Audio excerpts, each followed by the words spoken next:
रायजो राजाफ्रा बिथांमोना लासै लासैनो बुजिनो हमबाय। सानसे समाव सानदोंमोन जे बिजेपिया सरकार जायोब्ला गुबुन हारिया सिब जागोन, गुबुन हारियासो जाजोबगोन बिदि सानदोंमोन। नाथाय दिनै फैयै फैयै बिपिएफआ बुजिनो हमबाय, इउपिएलआबो बुजिनो हमबाय जे बे माबायाव मा होनो 6 सिडिउल काउन्सिलाव गुबुन हारिया सिब जानो गोहो गैया। बे लिरनायावनो गैखाया बे बर' हारियानो सिब जागोन, गुबुन हारियाखौनो बाव सिब जाया। बेखौ दिनै रायजो राजा बिथांमोना बुजिनो हाबाय। सिगाङाव मा खालामदोंमोन, रायजो राजाफोरखौ मिसलिड खालामदोंमोन आरो माखासे लिडारफ्रा।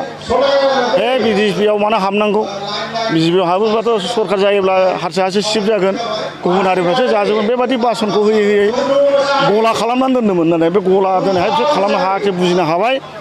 ओंखायनो दिनै बिपिएफनि बयबो लैहोर लैहोर मानसिफ्रा दिनै जोंजों जयनिं जाफैदों आरो माने बयबो जयनिं जाफैदों गोसो जानानैनो। हिन्जाव हौवा सिख्ला सेंग्रा बोराय बेन्थ' बयबो जाफैदों। बेनिखायनो आं जोबोद गोजोननाय मोन्दों। दतमा ओनसोलाव थारमाने दतमा समस्तियाव माने बिजेपिनि देरहानायखौ दिनैनो हमदांनो हायो जे जोङो देरहागोन। रायजो राजाफोरनि थाखाय बिजेपि सरकारा माबायदि खामानि मावनाय जोंथ' बिराद मोजां। दा जोंथ' सरकार गैया जाहैबाय। दा बिटिसिआवथ' एलायन्स हिसाबै इउपिएलआबो मावगासिनो दं। अनसाय बिथांखि गियानि सोरां बायदिसिना हाबि जाबि गोबां मावगासिनो दं। दा बिजेपि सरकार हिसाबै जोंहा सिएम सारा आवगायाव बुंदोंमोन 1 लाख साख्रि होगोन, बे 1 लाख होखांजोबखाबाय। आरो बावैसोनि उनावनो बिथाङा आरो 50,000 होबावगोन। आरो बिथाङा गोबां 26 लाख मानसिनो बिथाङा अरुनदय फर्म होखांबाय। दा निजुत मयना जोंना स्टार्ट जासिगोन। जाय मानसिया मेट्रिक फरायनाय बे 10,000, पिइउ फरायनाय 15,000, नङा होमबा, इउनिभार्सिटि फरायनाय 15,000 बेबादि बे स्टार्ट जासिगोन।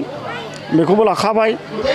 बेनिफ्राय सेल्फ हेल्प ग्रुपफोरनो इन्डिभिजुवेलि 10 जन बा 10 जननो सासेयाव 10,000 खरि, 10 जननो 1 लाख खरि होनाय जागोन।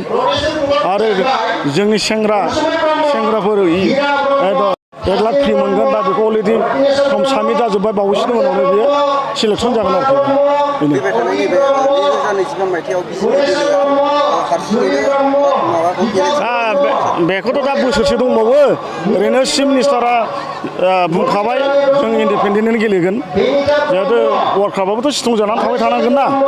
ओंखायनो चिफ मिनिस्टारा बुंखाबाय फैगोन जेनेबा 40थावबो देरहागोन, 40थानि बिथोराव जोङो 25था लागोन आरोखि। माबाया बिजेपिया बेखौ जोङो टारगेट खालामखाबाय आरोखि।